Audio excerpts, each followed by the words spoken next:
അപ്പോൾ December ഇങ്ങെത്തി. Christmas tree ഒക്കെ decorate ചെയ്യാൻ ഇപ്പോഴും തുടങ്ങിയാലോ? ക്രിസ്മസ് ട്രീ ഡെക്കറേറ്റ് ചെയ്യാനും അതുപോലെ നമ്മുടെ പുൽക്കൂടൊക്കെ ഒന്ന് ഡെക്കറേറ്റ് ചെയ്തെടുക്കാനൊക്കെ പറ്റിയ കുട്ടി കുട്ടി ക്രാഫ്റ്റ് ഐഡിയാസ്, ഡെക്കറേഷൻ ഐഡിയാസാണ് ഈ വീക്കിൽ നമ്മൾ അപ്ലോഡ് ചെയ്തിരിക്കുന്നത്. അപ്പോൾ വീഡിയോസൊക്കെ നിങ്ങളൊന്ന് കണ്ടു നോക്കാം. ഇതിനു മുമ്പ് ഞാനൊരു 3D സ്റ്റാർ ചെയ്തിരുന്നു റീസെൻ്റ്ലി. അപ്പോൾ ആ വീഡിയോ കാണാത്തവരൊന്ന് കണ്ടു നോക്കണേ. ലിങ്ക് ഞാൻ ഡിസ്ക്രിപ്ഷനിൽ കൊടുത്തിട്ടുണ്ട്.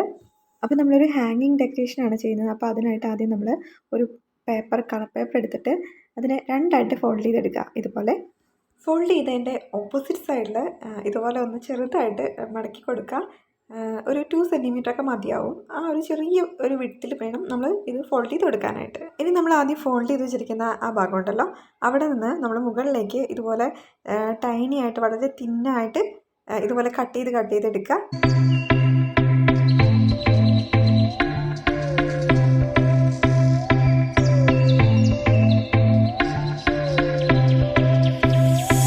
ഇനി കട്ട് ചെയ്തിരിക്കുന്നത് ഒന്ന് നിവർത്തിയിട്ട് നമ്മളത് തിരിച്ചൊന്ന് മടക്കി വെച്ച് കൊടുക്കുക. അപ്പോൾ അതൊരു എന്താ പറയുക, ബൾജ് ചെയ്തിരിക്കുന്ന രീതിയിൽ റൗണ്ട് ചെയ്ത് തന്നെ ആ ഷേപ്പിൽ തന്നെ ഇരിക്കാൻ വേണ്ടിയിട്ടാണ് അങ്ങനെ ചെയ്തത്.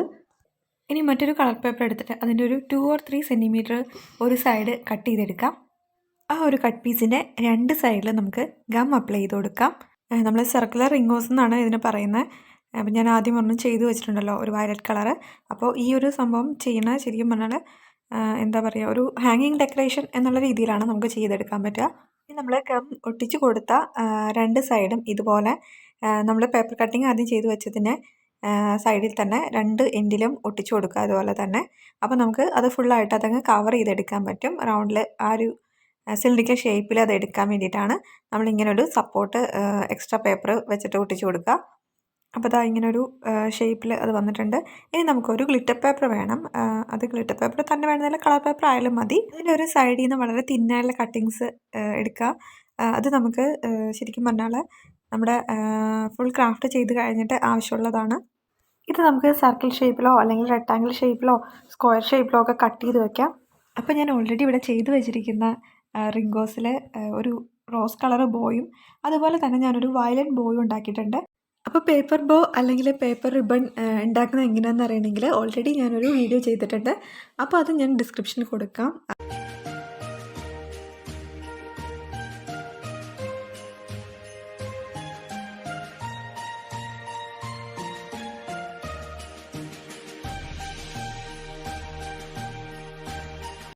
അപ്പോൾ നമ്മൾ ആദ്യം ചെയ്ത് വെച്ചിരിക്കുന്ന സർക്കുലർ ആയിട്ടുള്ള ഷേപ്പിലുള്ള പേപ്പർ കട്ടിങ്സ് എല്ലാം തന്നെ നമുക്കൊന്ന് അതിൻ്റെ ഒരു ബെൻഡ് ഒരു സൈഡ് നിങ്ങൾക്ക് കാണാം. അപ്പോൾ ആ ഭാഗത്തെ ബെൻഡൊക്കെ ഒന്ന് മാറ്റിയിട്ട് ഒരു സിലിണ്ടറിക്കൽ ഷേപ്പിലേക്ക് നമുക്കതിനെ കൊണ്ടുവരാം. എന്നാലേ നമ്മളത് ചെയ്യുമ്പോൾ ആ കറക്റ്റ് ഒരു ഭംഗിയിൽ ഇരിക്കുകയുള്ളൂ. ഇനി നമുക്കതിൻ്റെ 2 എൻഡ് പോർഷൻസ് കുറച്ച് വേണമെങ്കിൽ കട്ട് ചെയ്തെടുക്കാം, ഇല്ലെങ്കിൽ അതേപോലെ തന്നെ നമുക്കൊന്ന് ഗം ചെയ്ത് കൊടുക്കാം. നിങ്ങൾക്ക് സ്നോ ഫ്ലേക്സ് ഉണ്ടാക്കിയിട്ടുണ്ടോ? ഉണ്ടാക്കിയിട്ടില്ലെങ്കിൽ അതൊന്നും ഉണ്ടാക്കി നോക്കുക. നല്ല രസമുള്ള സിമ്പിളായിട്ട് ഈസിയായിട്ട് ഉണ്ടാക്കാൻ പറ്റുന്ന ഒരു ക്രിസ്മസ് സ്റ്റാറാണ് സ്നോ ഫ്ലേക്സ്. അപ്പോൾ അത് നമുക്ക് ഗ്ലിറ്റർ പേപ്പർ കൊണ്ടോ അല്ലെങ്കിൽ യൂഷ്വലായിട്ടുള്ള ക്രാഫ്റ്റ് പേപ്പർ വെച്ചിട്ടോ ചെയ്യാൻ പറ്റുന്നതാണ്. 5 മിനിറ്റ് കൊണ്ട് ഈസിയായിട്ട് ചെയ്തെടുക്കാൻ പറ്റുന്ന ഒരു സ്നോ ഫ്ലേക്സ് നമ്മുടെ ചാനലിലുണ്ട്. അപ്പോൾ ക്രിസ്മസുമായിട്ട് ബന്ധപ്പെട്ട കുറേ അധികം വീഡിയോസ് ഉണ്ട്. അതെല്ലാം നമ്മൾ ഡിസ്ക്രിപ്ഷൻ ബോക്സിൽ ഇട്ടേക്കാം. അപ്പോൾ ഇൻട്രസ്റ്റ് ഉള്ളവർ അതൊക്കെ ഒന്ന് കണ്ടു നോക്കണേ. നമ്മൾ ഓൾറെഡി ഇതിൻ്റെ 2 എൻഡും ഗം വെച്ചിട്ട് ഒട്ടിച്ചിട്ടാണ് നമ്മളൊരു സർക്കുലർ ഷേപ്പിലേക്ക് ആക്കിയിരിക്കുന്നത്. അപ്പോൾ ആ സൈഡിൽ തന്നെ നമുക്കൊരു റിബൺ വെച്ചിട്ട് കൊടുക്കാം. അതായത് പേപ്പർ ബോ നമ്മൾ ഉണ്ടാക്കിയിട്ടുണ്ട്, അത് നമ്മളൊന്ന് ഒട്ടിച്ച് കൊടുത്തിട്ടുണ്ട്. ക്രിസ്മസ് ട്രീ ഡെക്കറേറ്റ് ചെയ്യുമ്പോഴും അതുപോലെ തന്നെ പുൽക്കൂടൊക്കെ ഒരുക്കുമ്പോഴും ഇതുപോലെയുള്ള കുഞ്ഞു കുഞ്ഞ് ഡെക്കറേഷൻസ് കൊടുത്തു കഴിഞ്ഞാൽ നല്ല ഭംഗിയായിരിക്കും. അപ്പോൾ എല്ലാവരും ഒന്ന് ട്രൈ ചെയ്ത് നോക്കുക. ഇഷ്ടപ്പെട്ട് കഴിഞ്ഞാൽ കമൻറ്റ് ചെയ്യുക. ഇത് നമുക്ക് ഹാങ് ചെയ്തിടാൻ വേണ്ടിയിട്ട് ഒരു ചരടൊക്കെ നമുക്ക് കെട്ടിക്കൊടുക്കാം. ഞാനിവിടെ പേപ്പർ ബോർഡ് നേരെ മുകളിലായിട്ടൊരു ചെറിയ ചരട് കെട്ടി കൊടുത്തിട്ടുണ്ട്.